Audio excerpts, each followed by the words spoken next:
ಅದೇ ಕೊರಗರ ಸಂಖ್ಯೆ ತುಂಬ ಕಡಿಮೆ ಆಗ್ತಾ ಇದೆ. ಅಂದರೆ ಪ್ರತಿ ಸೆನ್ಸಸ್ಸಲ್ಲಿಯೂ ಕೂಡ ಕೊರಗರ ಸಂಖ್ಯೆ ಕಡಿಮೆ ಆಗ್ತಾ ಇದೆ.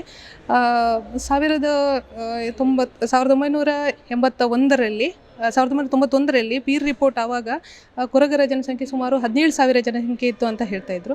ಅದೇ 2001ನೇ ಸೆನ್ಸಸ್ಸಲ್ಲಿ ಸುಮಾರು 16,700 ಜನಸಂಖ್ಯೆ ಉಂಟು ಅಂತ ಹೇಳ್ತಾರೆ. ಹಾಗೆ 2011ನೇ ಸೆನ್ಸಸ್ಸಲ್ಲೇ ಅದು ರೀಸೆಂಟ್ ಸೆನ್ಸಸ್ ನಮ್ಮ ಕೈಯಲ್ಲಿರುವಂಥ ಇವತ್ತಿನ ಸೆನ್ಸಸ್ 15,991 ಅಂತ ಹೇಳ್ತಾರೆ.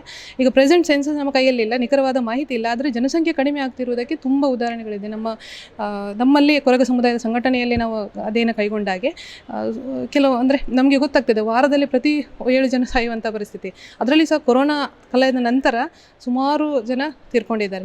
ನನ್ನದೇ ಫ್ಯಾಮಿಲಿಯಲ್ಲಿ ಸುಮಾರು 5 ಜನ ತೀರ್ಕೊಂಡಿದ್ದಾರೆ. ಸೊ ಈ ಥರದ ಒಂದು ತೀವ್ರ ಥರದ ಇದು ಏನು ಸ್ಥಿತಿ ಇದೆ, ಡ್ರಾಸ್ಟಿಕಲಿ ಎಕ್ಸ್ಟೆಂಟ್ ಆಗ್ತಾ ಇದೆ. ಅದು ಕೊರಗರಲ್ಲಿ ಈಗಾಗಲೇ ಕ್ಲಾನ್ ಒಳಗಡೆ ಮದುವೆ ಆಗುವಂಥ ಪದ್ಧತಿ ಇಲ್ಲ, ಬರೀ ಪದ್ಧತಿಗಳಿದೆ. ಹೊರಗಡೆ ಈಗಾಗಲೇ ಆಗ್ತಿರುವಂಥ ಮದುವೆಗಳು ಅಂದರೆ ವಿರೋಧ ಬಳಿಗಳ ಒಟ್ಟಿಗೆ ಆಗ್ತಿರುವಂಥ ಸುಮಾರು 6 ಬಳಿಗಳಿದೆ.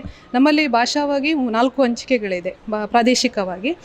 ಸೊಪ್ಪು ಕೊರಗ, ಒಂಟಿ ಕೊರಗ, ಕುಂಡು ಕೊರಗ, ಕಪಡ ಕೊರಗ ಅಂತೇಳಿ ನಾವೆಲ್ಲರೂ ಒಟ್ಟಿಗೆ ಒಕ್ಕೂಟವಾಗಿ ಸಂಘಟನೆಯೊಳಗಿದ್ದಾರೆ, ಸಮುದಾಯ ಒಟ್ಟಿಗೆ ಇದ್ದಾರೆ.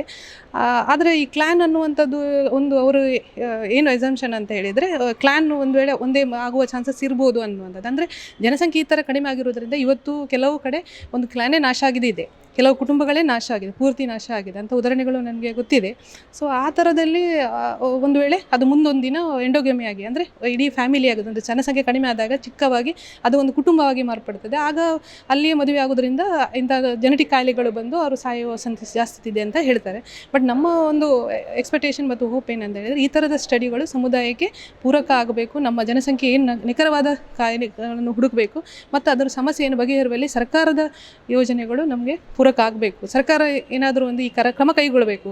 ಯಾಕಂದರೆ ಪ್ರೋಟೋದ್ರಾವಿಡಿಯನ್ನು ತುಂಬ ಹಿಂದಿನ ಸಮುದಾಯಗಳು ಅಂತ ನಾವು ಏನು ಅಧ್ಯಯನಗಳಲ್ಲಿ ಕಂಡುಕೊಂಡಿದ್ದೇವೆ. ಇದಕ್ಕೆ ಪೂರಕವಾಗಿ ನಮ್ಮ ಸಮುದಾಯದ ಉಳಿಯುವುದು ಕೂಡ ಬಹಳ ಮುಖ್ಯ ಆಗಿದೆ. ಖಾಲಿ ಅಧ್ಯಯನ ಆಗೋದು ಮಾತ್ರ ಅಲ್ಲ, ಬದಲಾಗಿ ಅದು ಉಳಿಯುವ ಹಿನ್ನೆಲೆಯಲ್ಲಿ ಅದು ಸಹಕಾರಿಯಾಗಬೇಕು ಅನ್ನುವಂಥದ್ದು ನನ್ನ ಮನವಿ. ಯಾಕೆಂದರೆ ನಾನು ಒಂದು ವರ್ಗ ಸಮುದಾಯದಿಂದ ಬಂದಿರೋದ್ರಿಂದ ನನಗೆ ಅದು ಹೆಚ್ಚು ಏನು ಜವಾಬ್ದಾರಿ ಇದೆ ನನಗೆ ಅಂತ ಹೇಳುವಂಥದ್ದು.